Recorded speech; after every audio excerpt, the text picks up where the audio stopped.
नमस्कार. मी ज्योतिर्विद नरेंद्र जोशी ज्योतिष तारांकित चॅनेलच्या माध्यमातून आज आपण सिंह राशीचं एकंदरीतच शनी परिवर्तन जे होत आहे त्या शनी परिवर्तनाच्या माध्यमातून शनीचं परिवर्तन कितपत त्रासदायक ठरणार आहे, शनी कितवा असणार आहे, जमेच्या बाजू आणि ऋणेच्या बाजू याविषयी आपण माहिती पाहणार आहोत. एकंदरीतच या राशीला, सिंह राशीला 8वा शनी असणार आहे. याचाच अर्थ धनु राशीला 4था आणि मेष राशीला अर्थातच 12वा शनी म्हणजे अनिष्ट शनी असणार आहेत. म्हणजे 4, 8, 12 अशी अनुक्रमे आहे. प्रथमतः हे समजून घ्यायचं आहे की 4, 8, 12 म्हणजे ज्यांना अनिष्ट शनी आहे अशा जातकांनी निश्चितच काळजी घ्यायची, पण घाबरून जायचं नाही. शनी जे आहे ते कर्मदाता, दंडनायक, जे जे चांगल्या गोष्टीचं करतात त्याचप्रमाणे जे कायद्याची चौकट न मोडता ज्या काही गोष्टी करतात त्यांना घाबरण्याचं काहीच कारण नाही आहे. ह्या सिंह राशीला म्हणजे ज्या व्यक्तींचं जन्म नक्षत्र मघा आहे, मघा नक्षत्राची 4 चरण आहेत, त्याचप्रमाणे उत्तर नक्षत्राचं 1 चरण आणि पूर्व नक्षत्राची 4 चरण आहे. अशा या नक्षत्राचा समावेश या सिंह राशीत होतोय.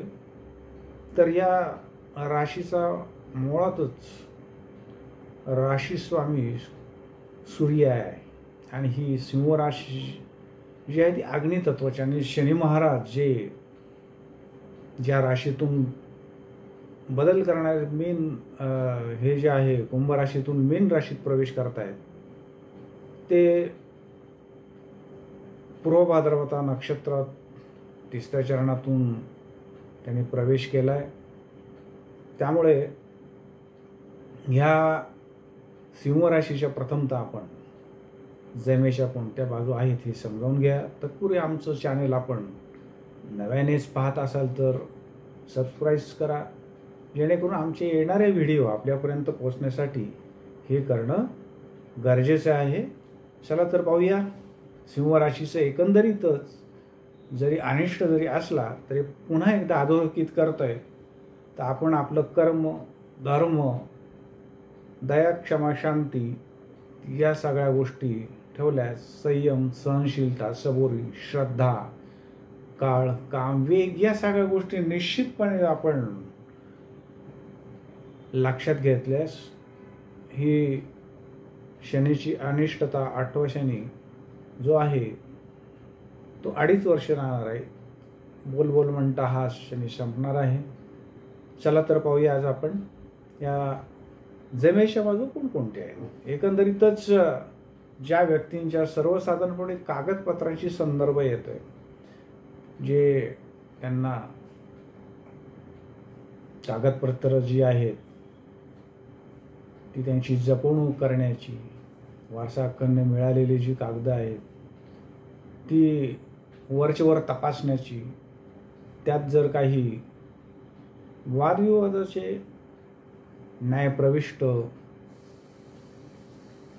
बाबी असतील, काही बाबी प्रलंबित असतील तर त्या निश्चितपणे जरी शनीची ही जी आहे ती अनिष्टता असली, 8वा शनी जरी असला तरी देखील ही कामं निश्चित होणार आहेत. किंवा शनी 7.5 शनी 8वा आहे किंवा शनी 7.5 आहे ज्या राशींना कुंभ, मीन आणि मेष, त्यांना असं गृहीत धरायचं नाही की शनीचं जे आहे अनिष्टतेचं सावट अगदी पूर्ण सगळं पहिल्या दिवसापासून शेवटपर्यंत आपल्याला अनिष्टच असणार आहे.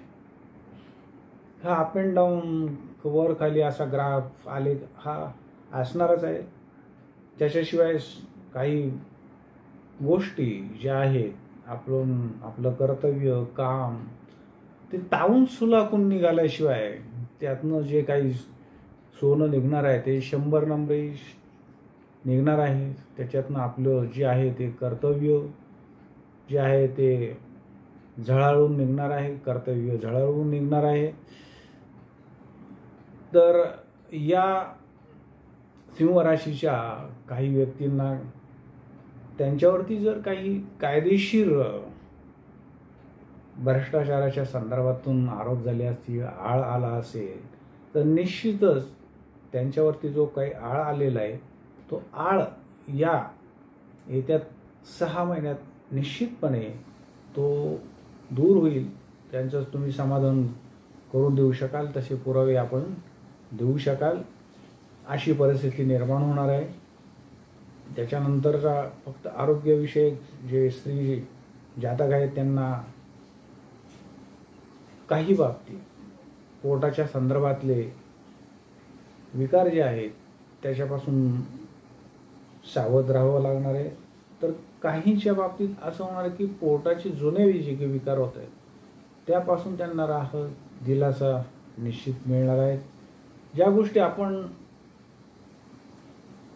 वारसा हक्काच्या संदर्भातनं जे मुद्दे लावून धरलेले होते ते मुद्दे निश्चितच निकाली निघतील. हे पुन्हा एकदा रिपीट करतो. मी ज्या गोष्टी डबल सांगतोय, टेबल सांगतोय, एकदा सांगतोय, दोनदा सांगतोय, तीनदा सांगतोय, याचाच अर्थ त्या निश्चितपणे अधोरेखित आहेत आणि ते तसं घडण्याची शक्यता अधिक आहे, हेच फक्त लक्षात घ्यायचं आहे.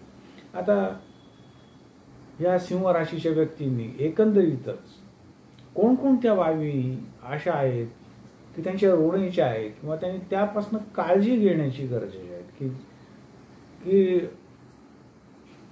त्यांची जी दृष्टी जी आहे ते एकंदरीतच दशमस्थानावरती, धनस्थानावरती, पंचमस्थानावरती असल्यामुळं एकंदरीत या संदर्भातल्या ज्या बाबी आहेत त्या संदर्भातल्या बाबी, त्या विषयाचं स्थान महात्म्य, त्याचप्रमाणे जे काही कारकत्व आहे, जे काही अधोरेखित करतंय, जे काही मिळणार आहे या संदर्भातून त्याच्यातली कमतरता निश्चितपणे जाणवणार आहे. एकंदरच ज्या व्यक्तींना शासन दरबारी, सामाजिक दरबारी, समाज मान्यताद्वारे, लोकमान्यतेद्वारे जे काही सन्मान मिळण्याचे चान्सेस, संधी जी होती ती लांब लांब जाण्याची शक्यता आहे.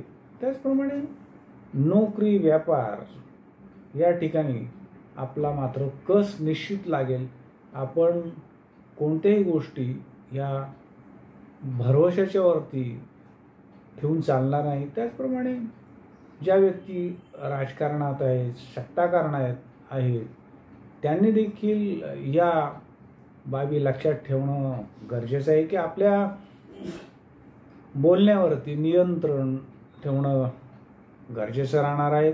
त्याचप्रमाणे तुमची प्रतिकूलतेविरुद्ध झगडण्याची जी काही शक्ती आहे या काळात निश्चितपणे कमी झाली आहे असं तुम्हालाच स्वतःला वाटेल. त्या दृष्टीने या सगळ्या गोष्टी ज्या मी सांगतोय त्या मायनस पॉईंट आहेत, त्या बाबतीत आपल्याला थोडक्यात वर्कआउट करायचे, ते अधोरेखित करायचे, कोणत्या बाबी ज्या उणीव आहेत त्या भरून काढण्याचा प्रयत्न करायचा आहे. तर वडिलांच्या संदर्भातली आपली विशेष गोष्ट लक्षात घ्यायची की त्यांचं दुखणं जे आहे ते आपण अंगावरती काढून द्यायचं नाही आहे. तातडीनं औषधोपचार जे आहेत ते आपण करणं गरजेचं राहणार आहे. त्यांच्या प्रकृतीकडे आपण लक्ष देणं गरजेचं राहणार आहे. त्याचप्रमाणे आपल्या लाईफ पार्टनरची जी आहे ती खबरदारी आपल्याला घ्यावी लागणार आहे. कारण आपल्या स्थान नंबर 2 म्हणजे धनस्थान हे जे एकंदरीतच मारक स्थान आहे त्याच्यावरतीच मुख्यतः शनी महाराजांची दृष्टी असल्यामुळं आपल्या लाईफ पार्टनरची काळजी घेणं अतिशय आवश्यक ठरणार आहे. त्याचप्रमाणे आपल्या उजव्या डोळ्याची आपल्याला काळजी घ्यावी लागणार आहे. तर ज्या व्यक्ती विशेष करून ज्याचा संदर्भ संपर्क जो आहे तो कलाक्षेत्रातील त्यातही विशेष व्यक्ती करून, ज्यांचा आवाजाशी संदर्भ आहे, निवेदनाशी संदर्भ आहे, वक्तृत्व कलेशी संदर्भ आहेत, अशा या सगळ्या व्यक्तींनी विशेषत्वे करून आपल्या या प्रोफेशनची काळजी घेणं गरजेचं आहे. त्यांना अतिशय हा 2.5 वर्षाचा कालावधी तसा थोडासा जड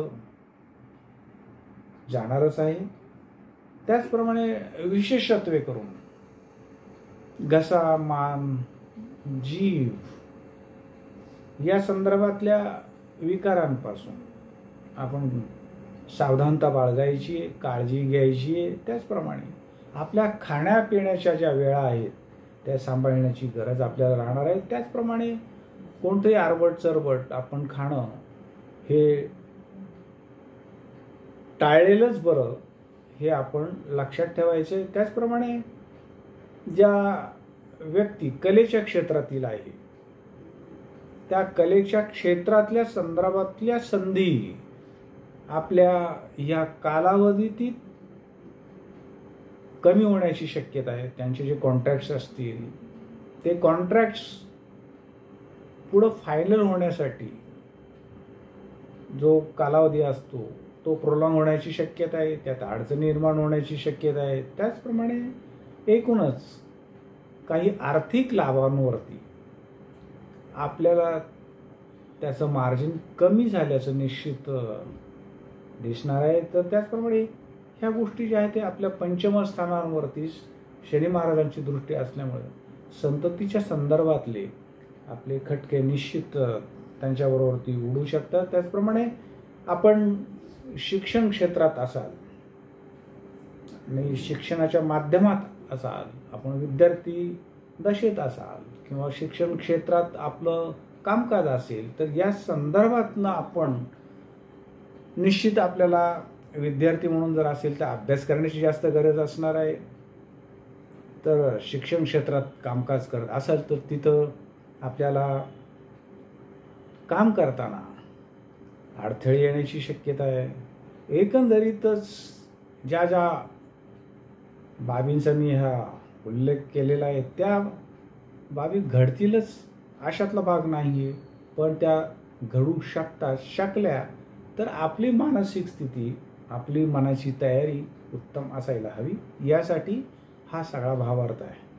आपण आज सिंह राशीच्या संदर्भातून काही जमेच्या बाबी बघितल्यात, काही ऋणीच्या बाबी बघितलेल्या आहेत. एकंदरीतच आपण या सिंह राशीच्या व्यक्तींनी ज्या थोडक्यात